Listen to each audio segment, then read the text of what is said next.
Good morning. Good morning. Good morning. You are tuning in to Let's Talk Woman to Woman on IntellectualRadio.com. Today we have a special guest. Yes. Her name is Simone Kaysan. Yes. She is the cash counselor. She's going to tell us all about that in a few minutes. Yes, everybody love money. So, this is something that you definitely want to tune into. She's a financial advisor, and she's an expert on what to do with your money, how to keep your money, how to save your money, spend it, all that. So, all right, girl. I know I want to know some stuff. I am so happy to be here. Thank you so much for having me. Thank you for being smile. here. Yes. That beautiful smile. And she has a really big personality. So Yes. don't let this little soft tone voice fool you, okay? Everybody. No, she has a very nice personality, and from when we first met her at the CEO Chicks event back in March, she has she's not shy at all. We were sitting there laughing and talking and stuff like that. So she is a wonderful person, and just to see you now on our show months later, it's just a blessing. Yes, so thank you so much for when being here. When women with come us. together and collaborate. Yes, I love it. Thank I you. absolutely love it. Absolutely. It is Saturday. It is beautiful outside. It is. It is not too hot. No. Comfortable. Yeah, it's comfortable It's a beautiful weather. day in Chicago. Good Chicago weather. Yes, and it's today is safe enough. You can wear shorts if you want to. You can wear dress, pants. It's kind of like any type of weather today. So Yeah, I'm loving it. yes. Loving it. Still be safe though, Yes, because there's a lot going on in Chicago. Yes. Well, let's jump into some of these current events that we have, because we do have a few. Oh yeah. Oh, you gonna do your review first? Yes. Okay. Yes. Well, I brought this jar. Y'all probably thinking like, what is this? what is that? I'm just kidding. It is coconut oil. Okay. But because it was a little warm in my room, it ended up liquefying and turned into this liquid state. But you can use it the state or in this. It has several different benefits. Coconut oil is great. We were just talking about how it's great I'm a big fan of coconut oil. Yes, how you can cook with it. Obviously, Yes, it's an alternative from other different vegetable oils, and it's a healthier alternative too, right? Yes. Put that Crisco can away. Yes. Yeah. Put it away. Absolutely. Definitely. It's also great for your skin. As we know, olive oil is great, but coconut oil is really good as well. I actually a little bit. Yeah, just a little bit. A little bit. That's okay. Just a little bit. I mean, but no, my skin is very soft though. So it's also great as for a makeup remover as well. It is. It's a natural way of removing your makeup.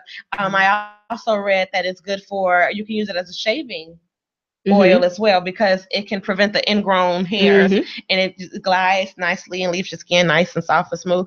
And it's also great for your hair. Yes, absolutely. I've been oiling my scalp with this every single day, so I'm excited to see the results of me doing it. So it's only been a few days though, but so I'll go and see after a couple weeks and see how I notice the difference in my hair. Also, speaking of hair, it's really great for your eyebrows and eyelashes. Yes, that's what I was going to say. You can put it on your eyelashes at the end. Yes. And on the tip, and it will help it grow, and put it on the roots or whatever, kind of thicken them in your brows. So yes, and it gives it that nice natural sheen. Because like people, your eyebrows look nice. It's that coconut oil. That coconut oil. But yes, if you just do that a little bit every night, then you'll start gradually seeing your eyebrows growing nice and thick and have that natural sheen, like she said, with your lashes too. If you got really thin lashes from wearing false lashes, use some coconut oil, rub it on there before you go to sleep. So also we talked about it's also can be used as a teeth whitener. Yes, I use it as a teeth whitener. I'm really big into teeth, and so you can put it in your mouth. You said yes. I read that you can mix it with mix a few teaspoons with baking soda, and you kind of wish it in your mouth, wash it around in your mouth, and then you can spit it out. And then you spit it out. Yeah, that's the disgusting part. But you can just put it in your mouth. I use it out and then drive to wherever my next meeting is. And is that nasty though? Okay. So not nasty, because you just understand you have a whole, like a solid oil in your mouth. So that's what it's going to taste like. There's no really any taste to it, but it draws all of the bacteria out of your mouth, and all of the tar, anything that you have in your mouth, it'll draw it out, and then you just spit it out. The first time probably not going to be as great, and you get really used to it really quickly. Just go with it. Yeah, I mean, sometimes you gotta suck it up. Yeah, and, you just suck you gotta it do up. what you gotta do to be beautiful. Yeah. Well, let me know how it works for you, bro. You also told us another trick before we went live. Bulletproof coffee. Please tell us what bulletproof coffee is. So bulletproof as coffee. She grabs her coffee. So I like coffee. One of the things that I know coconut oil can do is help you lose weight or kind of get rid of like stomach fat. So you put a tablespoon or a teaspoon in your coffee, depending on how large it is. Usually a hot coffee. I tried it with cold coffee. Didn't work out the best way. But you stir it up, and then those fats will help you burn calories and some other things. So it's a good fat. That's the thing you got to remember. It's a good fat. So beauty tricks and She, first of all, besides her being the cash counselor, she also has a beauty and fashion background as well. So we'll get into all of that. We'll get into that. But when I saw that, I said, so she knows what she's talking about. Little something with the makeup and everything. But we got. So those are different benefits of coconut oil. I got this from Aldi's. It's very inexpensive. I mean, you can go to like the Whole Foods, Mariano's, and spend $15 on it. But I got this for under $5 at Aldi's. And so, like I said, you can either use it in liquid form, or you can also use it when it's solid. And like I said, I oil my scalp with it every day. So check out the coconut oil and tell us what you think about it. And, tell us your results that you've had from whether you use it on your hair, nails, whatever. Or if there's any tips that you may have that you use them for that we haven't mentioned. Yeah, if you got something else you want to add. Absolutely. Chime in and let us know. I want to know. I'm going to have to think about the coffee thing. I don't know.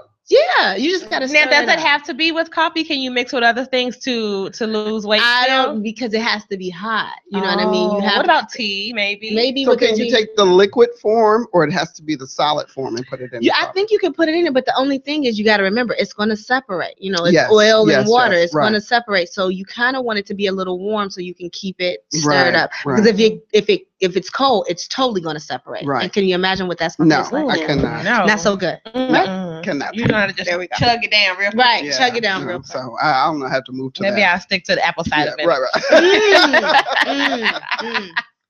Good stuff. So, a couple of weeks ago, we talked about Gloria Gavan and Derek Fisher, and that they were involved in a car accident. Well, actually, Gloria Gavan is the ex-husband. I meant to say wife of what is his name? Basketball player. What is his name? I know him. Matt Barnes. Matt Barnes, right. I think that's so. The car that they were riding in really is registered to Matt Barnes. Oh, yes, we talked about that. We talked about that, remember? And so they were driving drunk, and the car flipped over, and they got into a really bad accident. Thank God, they weren't injured. But as a result of all of that, he is now being charged 2 counts of DUI. He's you have really put your career, in jeopardy for doing something just, recklessly and stupid. I mean, that's just with, even if you don't have a career, it's people's lives that you're affecting. Yeah, absolutely. And a lot of times when you drive drunk, it's always the drunk driver who ends up surviving. How in the world does that happen? My theory is that because they're so in this relaxed state, that the other people, they tense up for whatever reason, and they end up passing away, unfortunately. But I think because they're so intoxicated and their body's in this relaxed state, I feel like maybe that's possibly the reason why they end up living. Because it seems like every time the drunk driver is the one who always lives, and everyone else ends up being killed, whether they're in the car with them or they hit them in another car. Right. Which it's just sad. So, but did anyone? No, no one was injured. The car flipped over several times, actually, hit a guardrail, flipped over, and I'm sure the car was probably totaled, but thank God they're safe. Yeah, they're safe. But now he is counts of DUI. that DUI thing, you have to blow. I don't know if it's in other states, but in the state of Illinois, you have to blow into this little breathalyzer thing every few miles before you. So according to the internet, it was saying that if he is found guilty, and I don't know why he would not be because he did it, but if he's found guilty, then he could serve up to 6 months in jail. Wow. And probably lose his contract. I'm sure. And endorsements and everything else. I mean, just like you said, it's not a smart decision. No, it's not. No, it's not a smart decision at all. Last week, we talked about the young lady that was 18-year-old Bianca Roberson that died in the road rage crash. That's so sad. Accident. She and this guy were trying to merge into the lane at the same time, and he pulled out a gun and shot her in the head. She's 18 years old. She was on her way to college, just graduated from high school. So as it turns out, they found the car. They found the vehicle. It was a red, found the truck, and as a result of them finding the truck, he turned himself in. So he's 28 years old, David Desper. He's young. And yes, and so he's now charged with first-degree murder. Wow. Decision.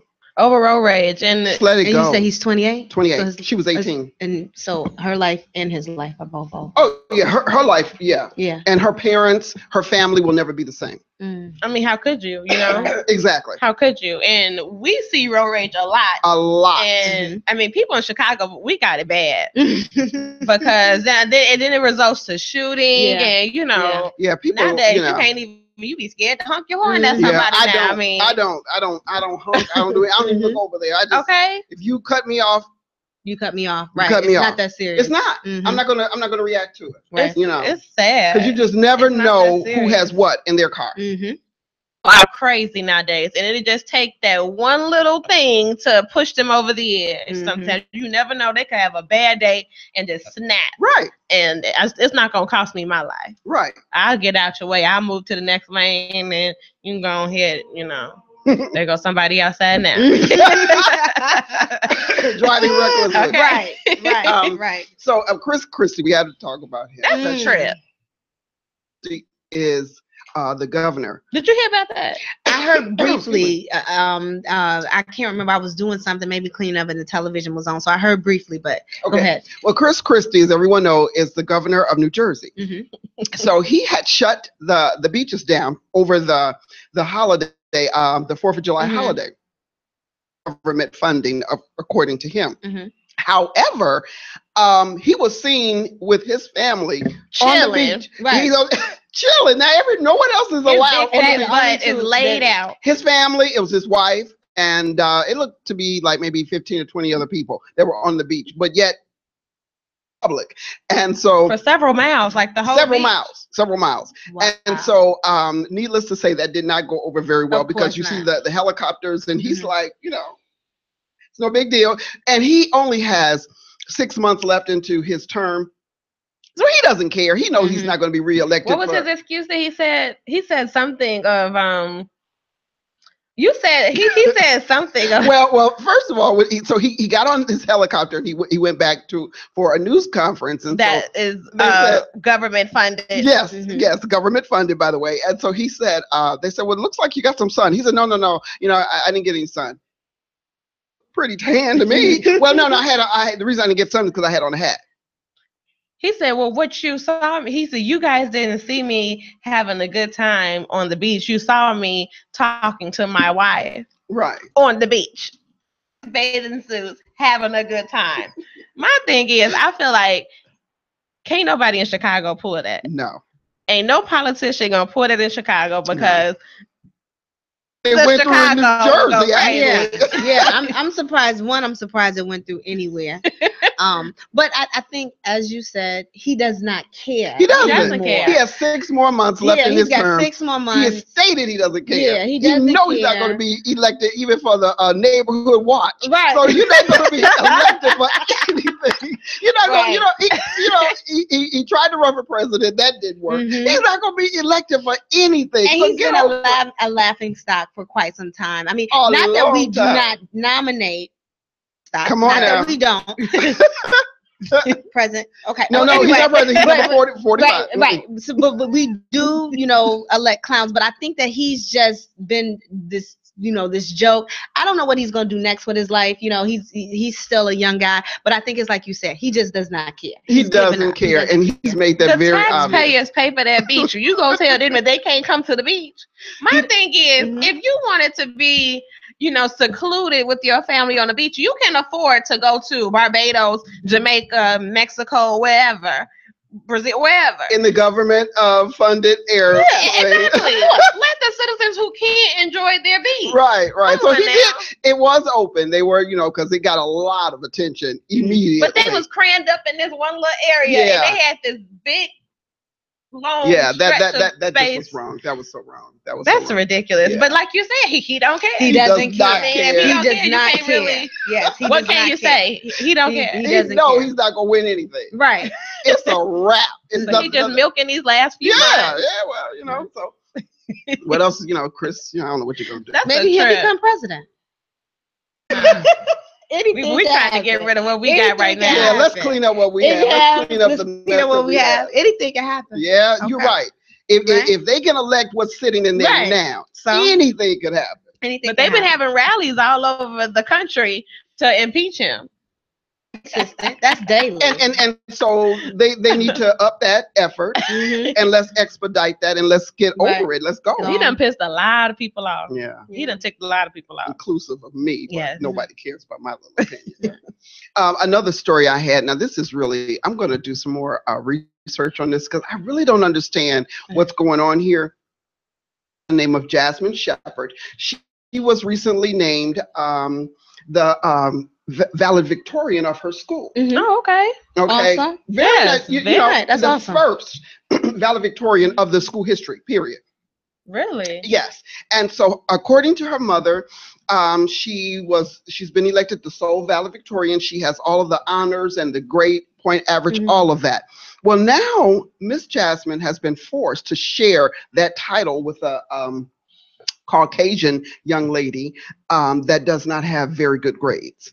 Why? What are they basing exactly? They said that it's only fair because she is deserving of it. But valedictorian is based upon your grades and your efforts while you're so needless to say, her mother is filing a lawsuit.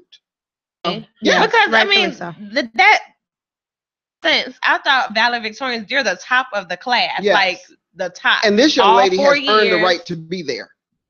And that's like a slap in the face. I've worked hard, and here you want me to no, right? And that's not fair to her, right? So what is the white girl saying? She nothing. She's taking the award. She's taking the award. Saying thank you. That's what she's saying. That's ridiculous. Her and her mama, they like thank you, but no, she's very happy to be here. Yeah, but no, that's not fair. So needless to say that the mother is certainly filing a suit, which she should, and it should be some investigation as to why they I thought that, and you know what? Maybe I shouldn't say this, but I'm gonna say it. As being African American, as being women, we are taught we have to be better than the best, and to achieve, and to get what we want. And that girl, she was better than the best. She was the best of her class, and she got what she deserved. Right. And how dare they try to share that title that she worked so hard for somebody else who didn't even or wasn't even nominated. I don't even know how they can justify that decision. That's just terrible. And where was this? Where did this take place? This took place in the South, I believe. Okay. I figured it was in the South. That sounds like something. Yeah, it sounds very South that we have to have. It's rightfully so. Right. We have to. That's That's just ridiculous. It doesn't nothing make against the South. I love the South, but yeah. I love the South too. But however, it's just not right. And so for her to be forced to share something that she worked so hard for, I just don't think it's right. Not at all.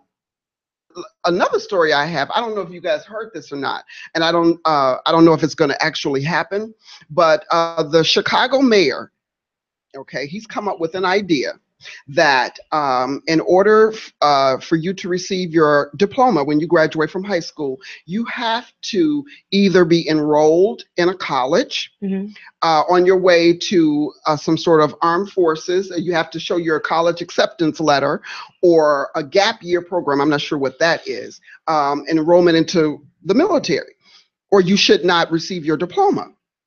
So the president of the union she said, wait a minute, hold on. Now, if they've worked for that diploma, then they are deserving of that diploma.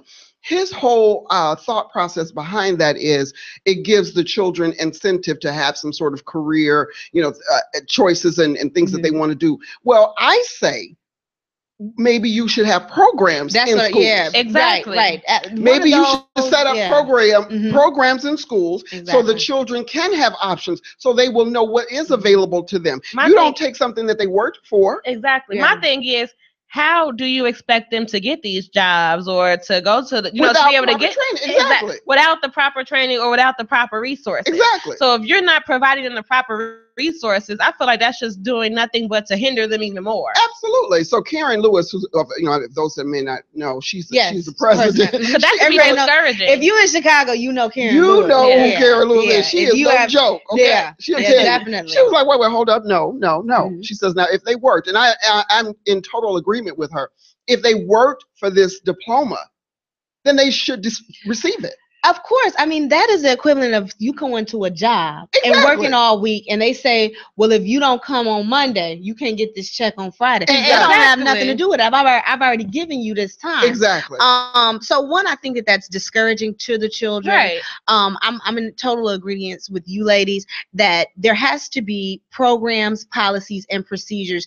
If that's what he's concerned about, things done at the high school and the junior high level, and even at the elementary school level, to be able to get them to these places. We have, Brother Rice and a bunch, and all of our charter schools that have 100% graduation, and these children are entering into colleges immediately after, but they are being prepared and being prepped along the way. So the issue, I don't think, is not whether or not they're going into the military. I will say this right now, I'll go on that in our present political state, anyone who sends their child to the military, that you really need to think about that right now. You know what I mean? Absolutely.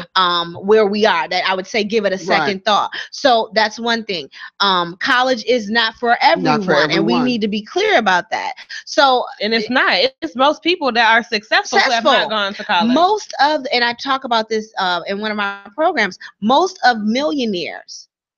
Yeah. And I'm not telling you not to go to college. That's not what I'm saying. But most millionaires never got a college degree. And so it's not for everyone. So we just need to know that.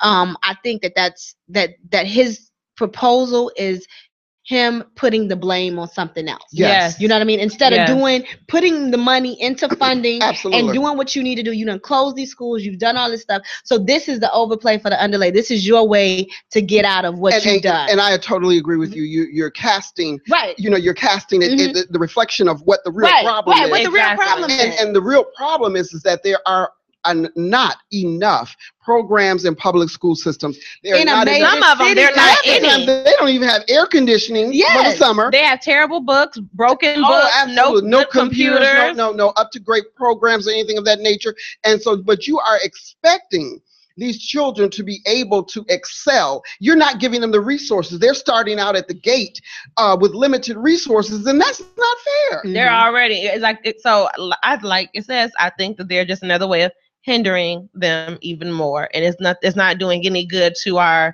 communities or to our schools. And instead of putting money into building bridges and parks and stuff over there by Millennium Park and everything else, you need to put it into the inner city schools. Exactly. So like you said, Brother Rice and all those other schools, they got funding. You go to Naperville, they got funding. Orland Park, they have funding. Absolutely. But the schools within the Chicago, when you go, like, say if you go to like different websites looking at apartments or different properties, and they'll tell you like the crime rate in the community, and they'll also tell you the school community. Of course. In the Chicago land area, a lot of the schools say below average. Yeah. And it's sad. It's really sad. I can remember very well being in and we had absolutely no air conditioning. No air conditioning, but you find that in when you go to Northbrook, when you're in oral. They have air conditioning in the schools. So when you are in school and you don't have air conditioning, you're over there fanning because you're hot, you're sleepy. How can you pay attention to what the teacher is saying? And you already got to walk a country mile just to get to the bus to take you to school. Yeah. It's so no, I don't think that's a great idea at all. We with that, agree. and knowing Karen Lewis, she is not going to have it. No, she won't. She won't. Not at all. She's not going to have it. No. Well, apparently, we always like to talk about our reality shows, and Housewives of Atlanta is one of our favorite reality shows. Do you watch Housewives? Of course. Who don't watch Housewives of Atlanta? Yeah. But girl name, the model, Eva Marcel. She said, "Can you?" Eva Marcel. She is allegedly going to be on the show. Okay. Yeah, so she's supposed to be taking either Cynthia or Portia's place. They're saying that, they're kind of just, their role is really fading out. Me personally, I like Cynthia. I've grown to like her. I don't want her to leave. But it seems like there's no criteria anymore for being a housewife. No, not necessarily. Most of them are not. Not necessarily, but she is supposed to be there. She's already started filming some scenes with Nene Leakes. Mm-hmm. So they're kind of just seeing how she would work along with the rest of the cast members. As we know, Kim, Nene Leakes will be returning back. Kim Fields didn't work out well. No, she did not. She was there for a split second. She wasn't enough drama. She didn't. I liked her. I love her. I like her. I felt that she was herself. She did try to fit in, but then when she realized, hey, I can only be me. But I felt like Kenya was just completely unfair to her. Totally. And I don't like that girl. I'm sorry. Kenya Moore. I just don't like her. Well, as a result, let me tell you, Kenya Moore just got married. Yes. And that's like just out the blue. I mean, because you showcase all these other men that you got. You spent the last year arguing with Matt. Matt. Exactly. No, you know what? But Matt is crazy. Well, I mean, Matt is crazy. I'm sorry. Now Kenya, I don't care for her like that because she is drama filled, but she did not deserve to be hanging out with that crazy man. He busting windows and stuff. Yeah, Matt had a lot going on.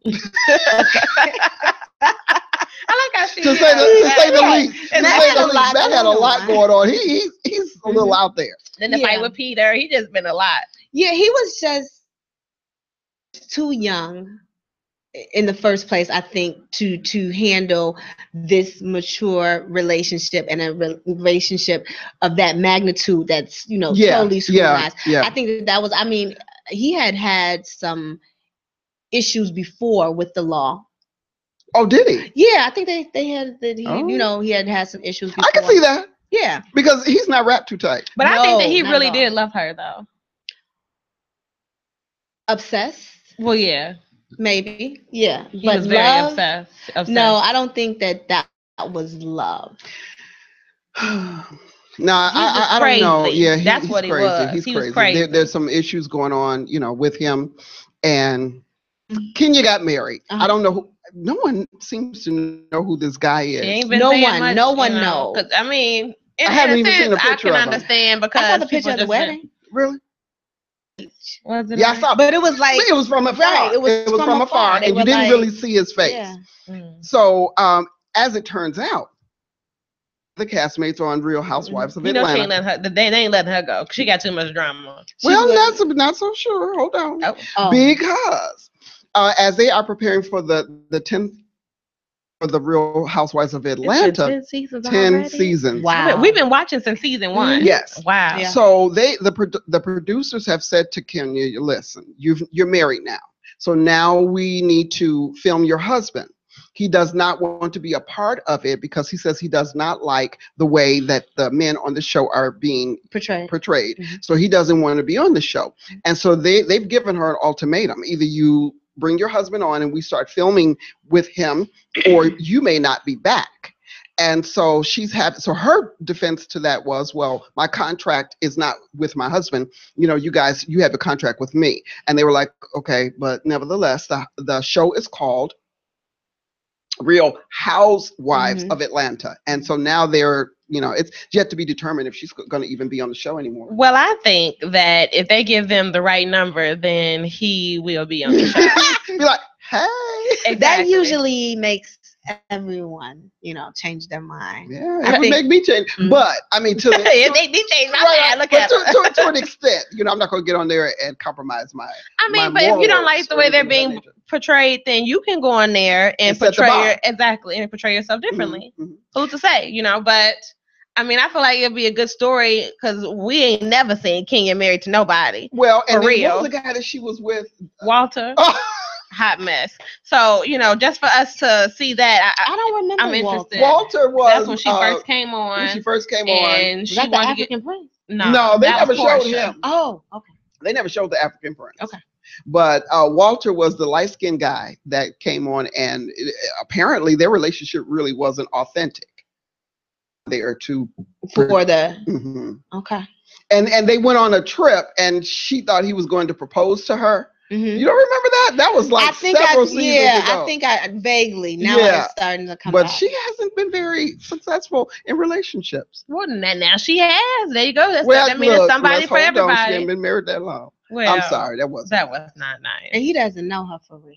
But we don't know their relationship. The thing with the whole thing with her and Matt could have been fake.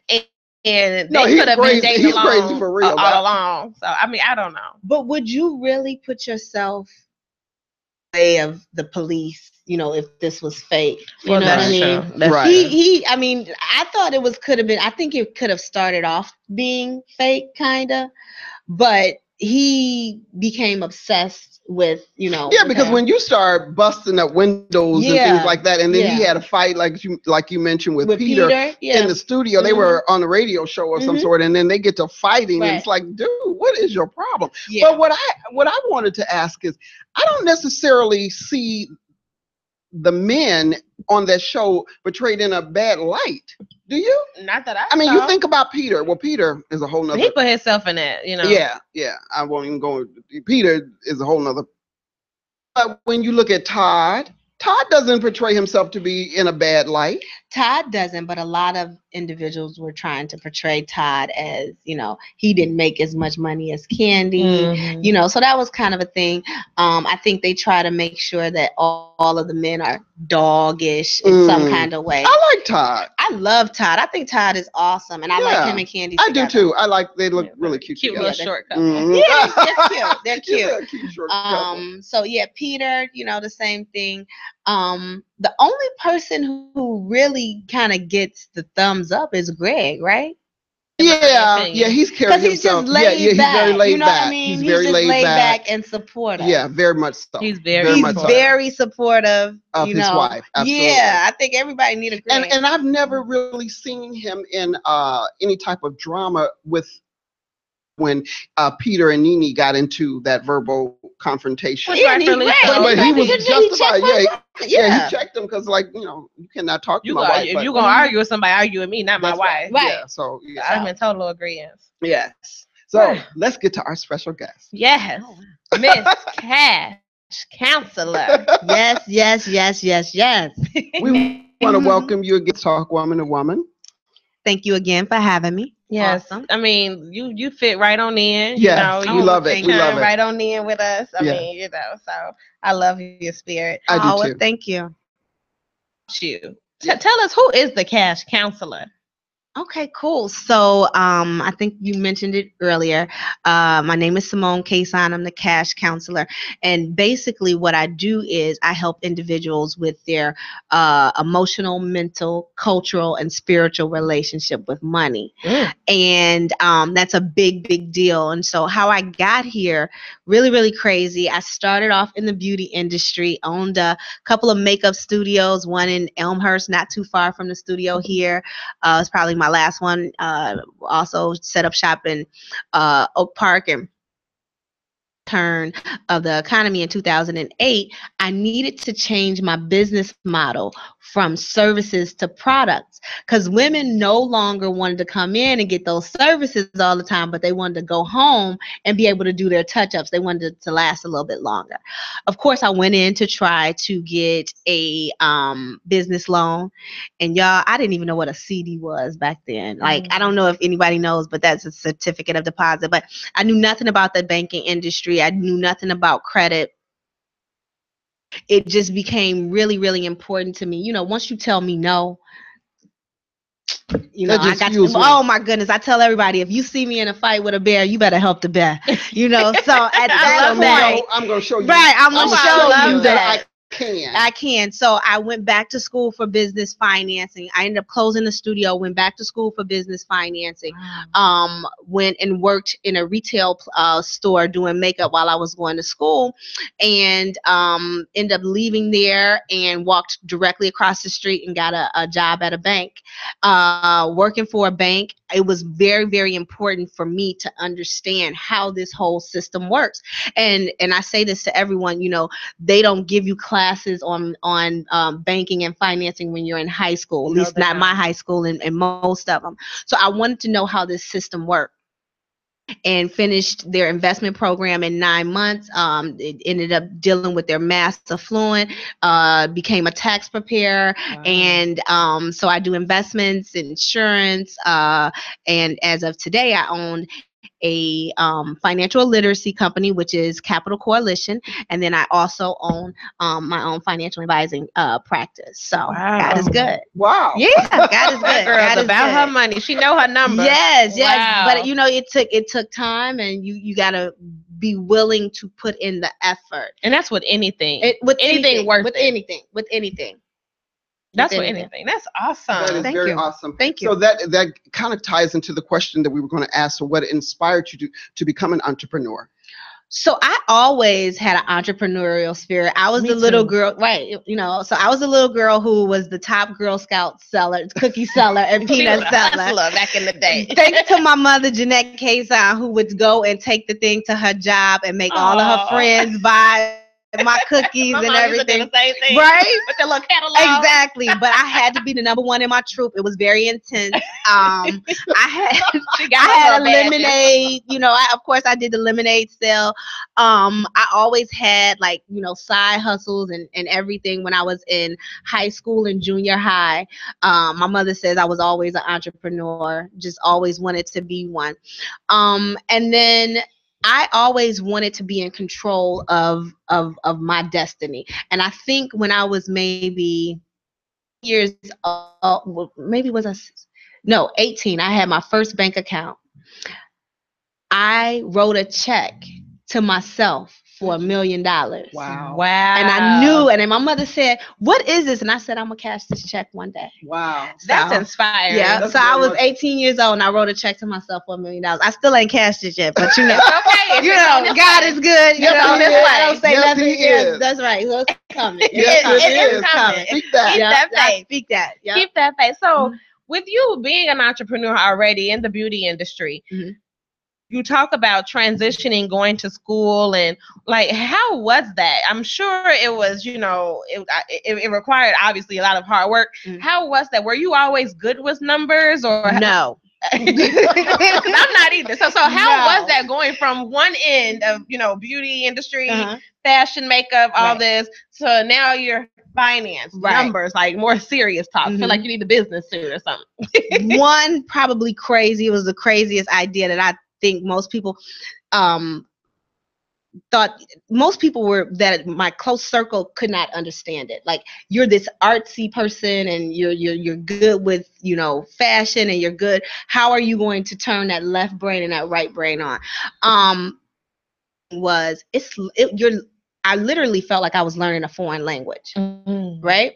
In a sense, you were. Yeah, definitely. I know it is foreign to me. Right. So you leave from concealer, blush, lash, highlight, poppy lip, and on all this other stuff, and then you go into stock options, debt to credit ratio, and capital and profit and revenue. So it was very, very hard. I will tell you, many times I wanted to quit. When I first started in the bank, we were in orientation.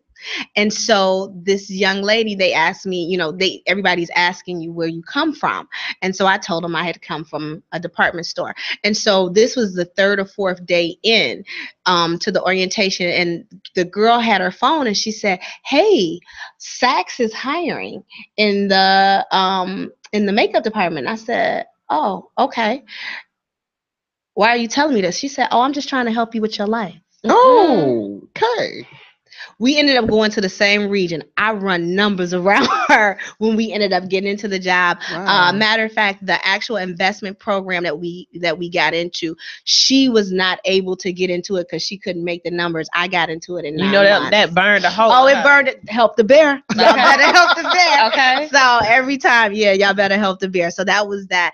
But it was very, very difficult. I mean, it was nice that I would tell you I came home crying, taking the securities license and everything. Because it was foreign.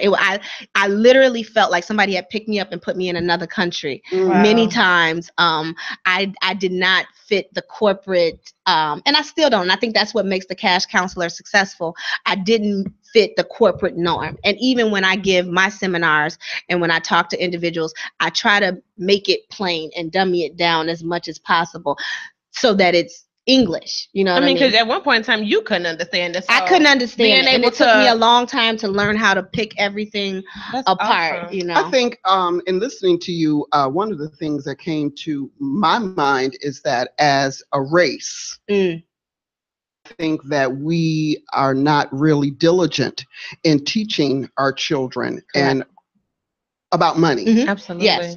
And so, as I was listening to you, that was one of the things that came to my mind. We talk about, so one of the big things that I talk about is the cultural relationship with money. And that's very, very, very important. And what I try to bring to attention is that I like to use 3 different cultures, the Jewish culture, the Native American culture, and the African American culture. And in that section, I talk about the good, the bad, and the ugly. Either one, but just to put into perspective, all 3 are disenfranchised cultures. Let's remember that. All 3, none any different. Let's take what we probably consider the good. The Jewish culture, where they were in a time in Germany and in Israel where they could not own land. So because they could not own land, they became merchants or loan officers of some sort. And they used that to leverage themselves and catapult them out of poverty. That is the one culture that we actually take something from. We didn't come up with the ghetto. The ghetto was for Jewish people, right? So the Jewish ghetto. So then we move forward, and there, most of the Jewish culture is going to be in the top half of our economic development, right? They are. Now, the lowest 1% of our economic development in the United States is Native American. They've been disenfranchised. The government gave them what we call reservations, right? But they own nothing. They own absolutely nothing there. So it is a proven fact that if you take the same 2 pieces of land, right? So if you had a piece of land and I had a piece of land, and if you single-handedly owned it, and then if I owned it as a group, the single piece of land would actually grow 7 times faster because it was taken care of, right? So when you don't own anything, just like our projects and anything else, they're not going to be taken care of as well. So that's the Native American. Then you have us. We are spenders. We are spenders by nature. I have nothing against that. I like to shop. We done talked about that already. But one, you have to keep your spending in control. And then the other thing is, as a culture, we have to learn how to spend within ourselves. I was just getting ready to say, a lot of us does not live within our means. Right. We don't live within our means, and we don't spend with each other, right? That is so true. The Jewish dollar, I think before it leaves its community, it's anywhere from 14 to 17 times. So it makes $14 to $17. Before the black dollar leaves its community, it makes 80 cents. And I think as a culture, we are very concerned about image. Very much so. That's a big thing. That's a big thing. We put image before what's really in the bank account. You know? Right. It's more important, like you said, that I image before everyone that I am successful. I have this. I have that. I drive this. I live here. But yet, you don't have anything in the bank. Exactly. You are, going to payday loans and all that type of thing just to maintain that image. So I could see that. Yeah. Yeah. And what we have to come to terms with is that this is going to take probably 20 years for if we're going to be able to do a dent in this. And what we have to understand as a culture is that we come from individuals who are natural savers. Put it in perspective. When slavery was around and individuals had to actually buy their families, making a quarter a week. And you're buying your family $1,000 a person. Just think the tenacity that we're supposed to that you can have. Right. The Freedmen Bank, which is one of the first banks which was actually developed after slavery by Lincoln for freed slaves to put their money in. So we are natural savers. We can save. We will save. But there has to be some things that have to be policies that are put in place. One, we have to talk to our children about creating savings plans. We have to be able to use insurance and talk to them about ways to develop wealth. We also have to be able to use income. Now, for me, I'm totally against telling some mother of 3 single that she can't take her child or her children out to dinner once a week or whenever she decides. They need that as a culture. They need the exposure. They need the exposure. But we have to be able to create the income so that can be affordable, if that makes sense. Absolutely. Right? Yeah. Absolutely. So the difference between probably my platform and so many others is that I don't want you to be on a diet. I like diets. I don't like budgets.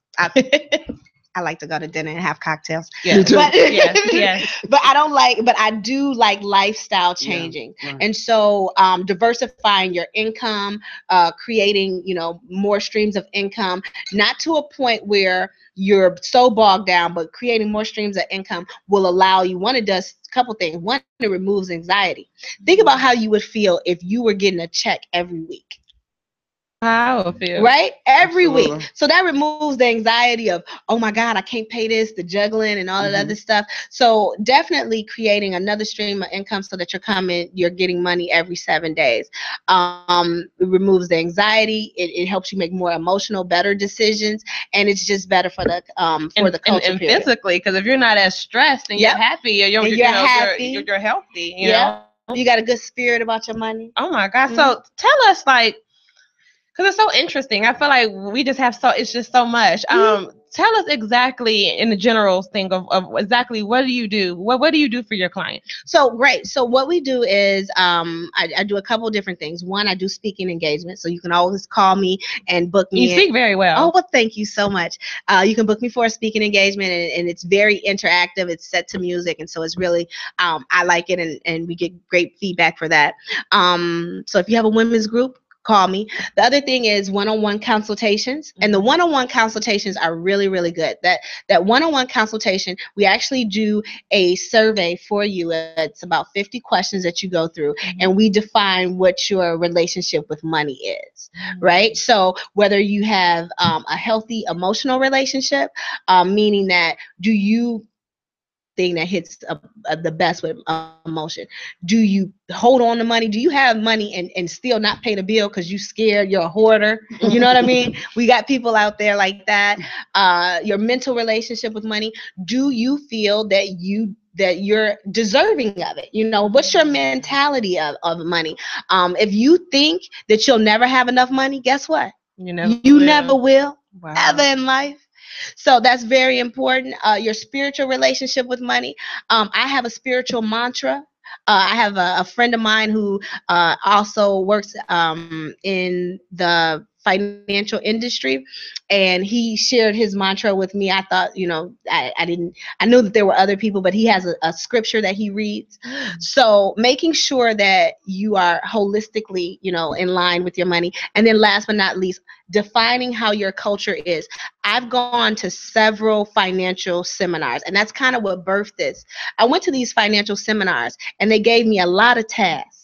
Do this, save 20%, put this amount away, do this, put this into and it was a lot of tasks, but they had not dealt with my relationship with money. So 30 days later, I was right back where I started.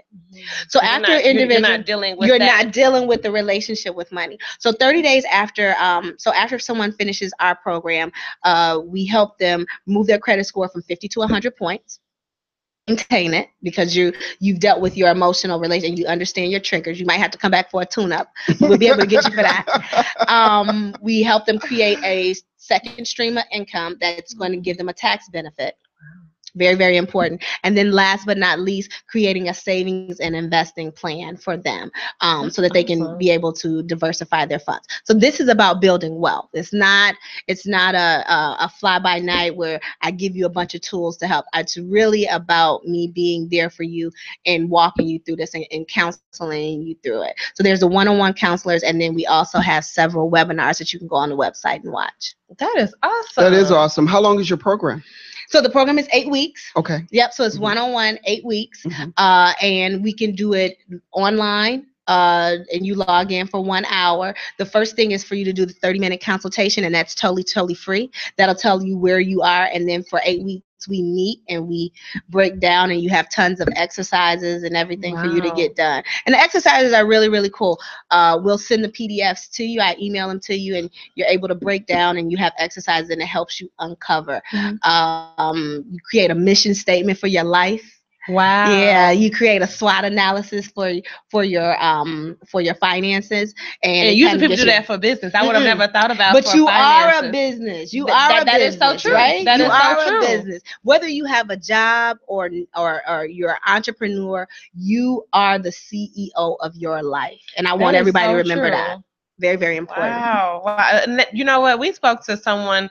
She's also a CEO. Her name is Nisha Griffin, and Phillips, soon to be Phillips. She'll be getting married. Awesome. Yes, but she has this brand, and it's called Executive Behavior. She says you're the executive. You are the CEO of your life. So that all kind of ties in together. Very important, and I think when you think about that, you want, when you have a business, you go and you find experts, so that you go and you talk to a banker, you might talk to a financial advisor, you might talk to a business strategist, but you'll do all of that for an entity, but you won't do it for yourself. See?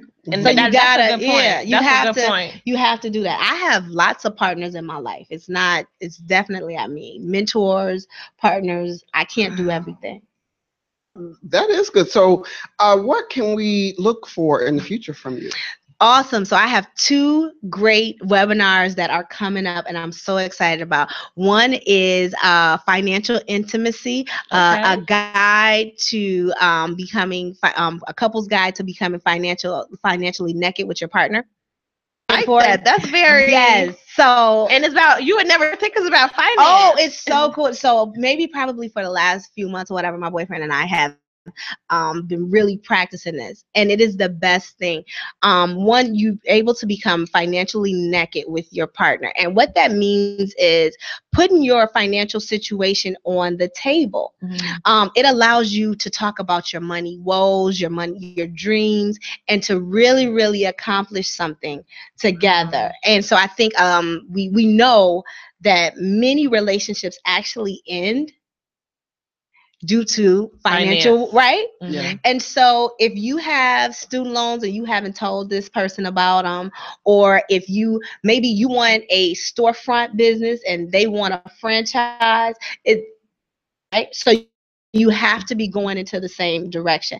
And I think just allowing that financial intimacy has been just really good. So he was actually the inspiration for that, and I took that information and we turned it into a series. And so we're doing Love and Money, Couple's Guide to Financial Intimacy. So that's coming up. People will be able to go onto the website and get information for that. If you are a couple, please do it. That's going to be an awesome one. And then we have a 12-week boot camp that's going to start in September. Oh my God, you have a lot going on. Yes, I'm very busy. I'm out here like Kevin Hart. No, no, busy is a good thing though. Yeah. Tell us, how can potential clients contact you? Oh, definitely. So you can contact me, capitalcoalition.org. Mm-hmm. You also can get our 30-day money journal on that. And then 2018, we have a full book and a book tour that's going to be coming out. All so right that's now. awesome. Nice. Second location is opening in Grand Rapids, Michigan. And then you can always follow us on Facebook. You can follow me, Simone Cason, on Facebook, or like our page, Capital Coalition, CAPITAL. COALITION. All right. All right. Yeah, it's a long one, so I had to make sure. But everything is with C. So Simone Cason with a C and Capital Coalition. Like our Facebook page, follow us on Twitter and Instagram, and we're everywhere, and you can get on any of them. I love that. I love that. And I mean, you know what? Your money is, people say money isn't everything, but it is a very It's important. a lot. It's not everything. You can't do anything without it. You can't do anything without it. And I think that's the key to being when I talk to people, when I counsel them, I want my clients and everyone to have a holistic relationship with money, a healthy relationship with money. So it's not about you saying a healthy relationship with anyone is not about it being the core. Right? It means that it's holistic, that it's open, that it's organic, and that should be your relationship with money. Money is a tool, and it's a great tool if you utilize it. It is a horrible thing if it becomes your master. Wow, that's powerful. That's powerful. Thank you for leaving that with us. Yeah, that was powerful. Little nugget. Okay, just drop a little something there. That's right. But thank you so much for coming on our show. You've been very informative, and I actually, I feel like I have some questions myself, after the show. But thank you so much for being on our show and just informing our listeners and us of how important money is. I never thought of it in a way of a relationship. It is. Have you ever been sad when you lost some money? Yeah, huh? Yeah. Like a bad breakup? Yeah, that is so true. That is like so a bad breakup? Right, yeah. Girl. That is so true. That money like you just had a flashback. Okay. I thought about it. She had to clutch her pearl. Yeah, I thought about it. Thank you so right. much for listening to Let's Talk Woman to Woman on Intellectual Radio. Please like, share, follow, and we will see you again next week. We have a wonderful guest next week. Yes, next week our special guest is Shirley Delma. She has patents. She wears many hats. Yeah, she wears. This young lady is very interesting. I'm serious. You guys really need to tune in next week because she is an awesome young lady, and so we're excited. We're very excited that you came. Thank you. have some awesome guests. Absolutely. We have nothing but the best. Y'all got good Absolutely. energy. Nobody say. Thank you so much, Chicago and everywhere. Have a wonderful weekend. Be safe, and thank you for watching Let's Talk Woman to Woman on IntellectualRadio.com. Thank you, guys.